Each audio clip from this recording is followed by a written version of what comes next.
Era baru Timnas Indonesia bersama Patrick Kluivert akan langsung disambut ujian berat. Para rival grup C semakin serius mempersiapkan kekuatan. Hajime Moriyasu bakal keliling Eropa selama 3 minggu untuk memantau para pemain Jepang. Sementara Bahrain dan Cina semakin koar-koar sombong ingin ke Piala Dunia. Kemudian Australia juga ambisius melibas skuad Garuda di Sydney Football Stadium. Bagaimanakah persiapan rival grup C demi ambisi lolos ke Piala Dunia 2026? Terlihat grup C semakin berantakan lur setelah Indonesia mengganti pelatihnya dengan Patrick Kluivert.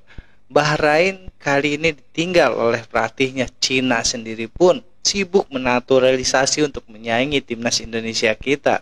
Pemain gajah Jepang makin ambisius di grup C semakin panas lur setelah Indonesia mendapatkan pelatih barunya.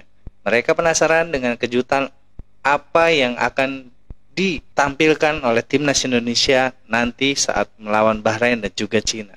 Gimana berita lanjutannya? Langsung aja kita cek video sama-sama lur. Check it out. Jepang semakin ambisius sapu bersih kemenangan. Timnas Jepang ogah sedikit pun mengundurkan ambisi di kualifikasi Piala Dunia 2026.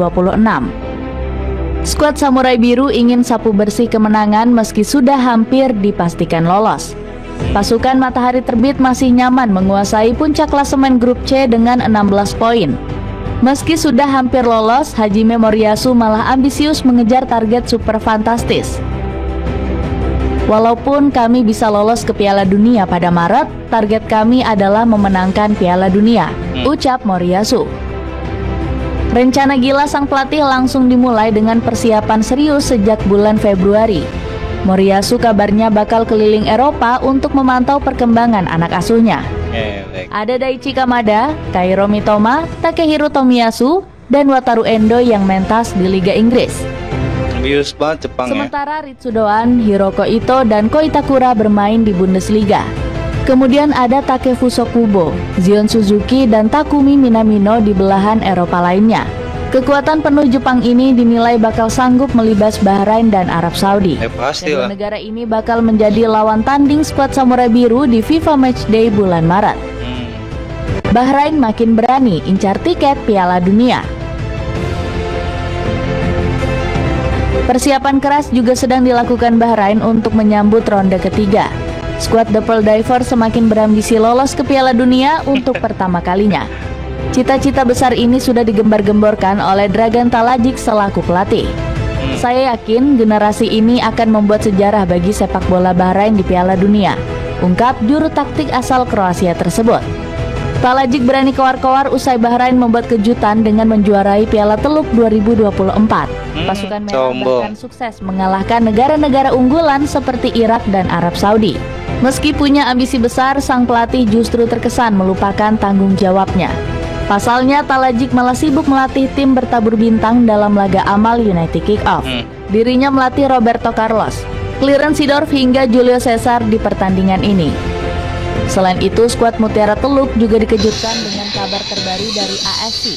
Federasi Sepak Bola Asia ini tiba-tiba mengubah jadwal laga Bahrain melawan Timnas Indonesia. AFC rupanya mengundur jam kick-off mulai 20.45 waktu Indonesia Barat. Usut punya usut, jadwal baru ini ditetapkan karena kedua negara akan bertanding di tengah bulan puasa. Cina koar-koar ingin kalahkan Timnas Indonesia lagi. Kalahkan Timnas Indonesia. Saat para rival sibuk bersiap, Cina justru semakin ketat memata-matai Timnas Indonesia. Baru-baru ini media lokal negeri tirai bambu kembali meremehkan era baru skuad Garuda. Pelatih anyar Timnas Indonesia, Patrick Kluivert, berambisi membawa timnya ke Piala Dunia 2026.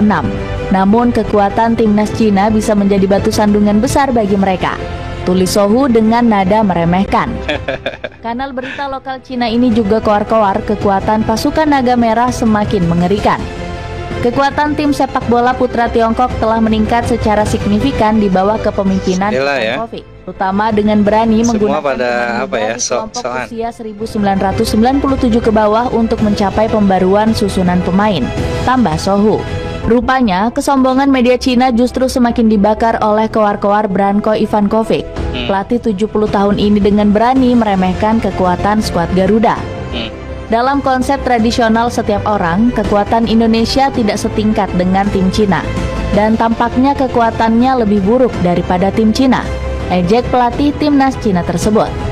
Setelah meremehkan kekuatan timnas Indonesia, Cina justru ikut-ikutan meniru strategi PSSI.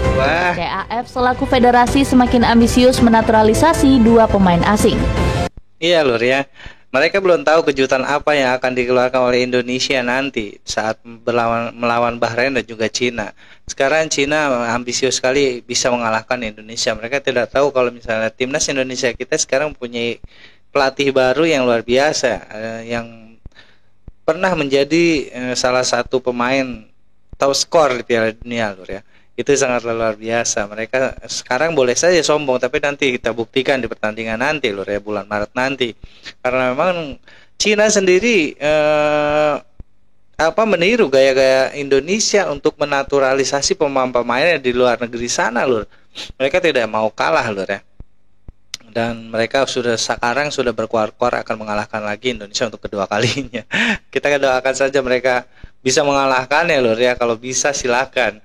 Dan juga Bahrain, kesombongan Bahrain setelah menang Piala Teluk, sekarang mereka sangat yakin bisa mengalahkan timnas Indonesia kita. Mereka belum tahu juga di timnas Indonesia kita sekarang udah banyak sekali perubahan Lur ya, apalagi ditambah dengan oleh Romeni yang kedengarannya sudah sah untuk masuk ke timnas Indonesia bulan nanti. Kita lanjut Lur ya. Itu asal Kongo kabarnya akan segera resmi menjadi pemain Cina sebelum Maret.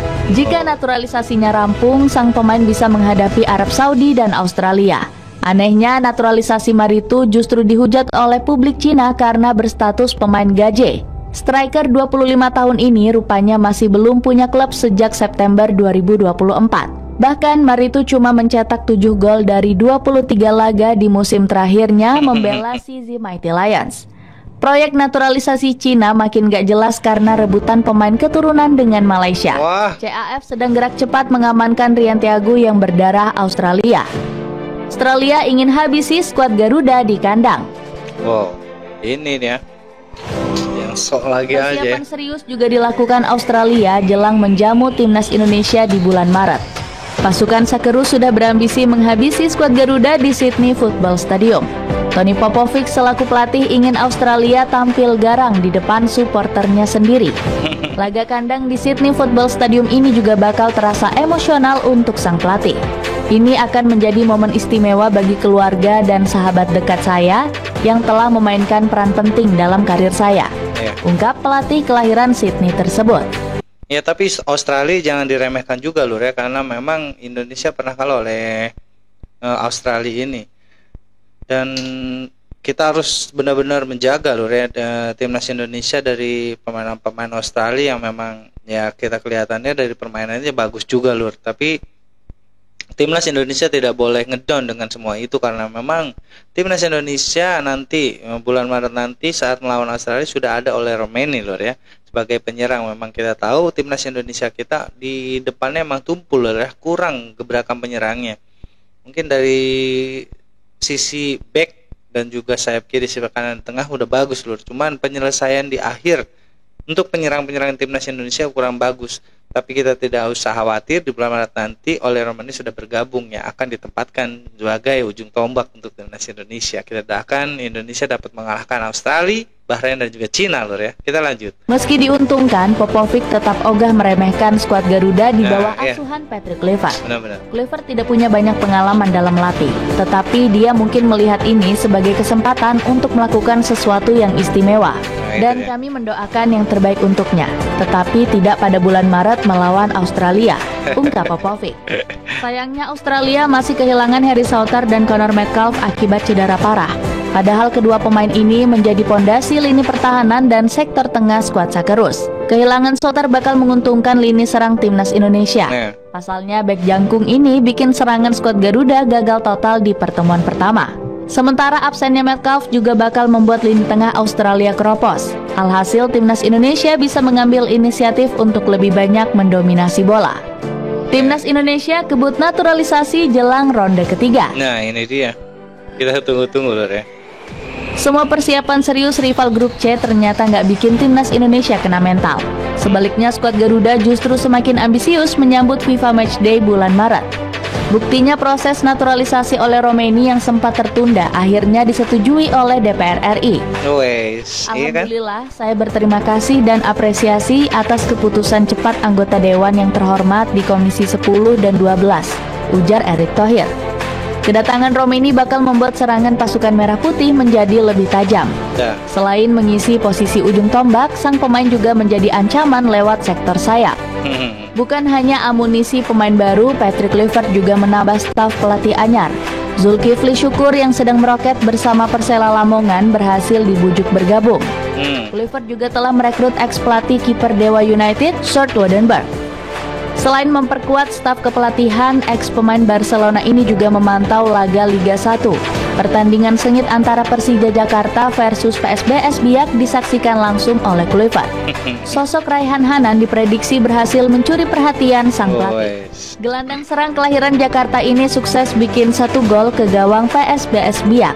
Kemudian Kluivert juga disebut memantau para pemain langganan timnas Indonesia. Muhammad Ferrari, Rizky Ridho, dan Witan Sulaiman juga disorot sang pelatih. Oke Lur ya. Patrick Kluivert ternyata yang diam-diam juga sudah membidik pemain-pemain timnas Indonesia yang lainnya, dan juga di sini Australia kita tidak bisa memandang remeh walaupun Australia tidak diperkuat oleh pemain-pemain utamanya yang lagi cedera Lur ya. Tapi kita harus tetap ambisius, timnas Indonesia harus menang melawan Australia, Bahrain, dan juga Cina agar bisa lolos ke Piala Dunia.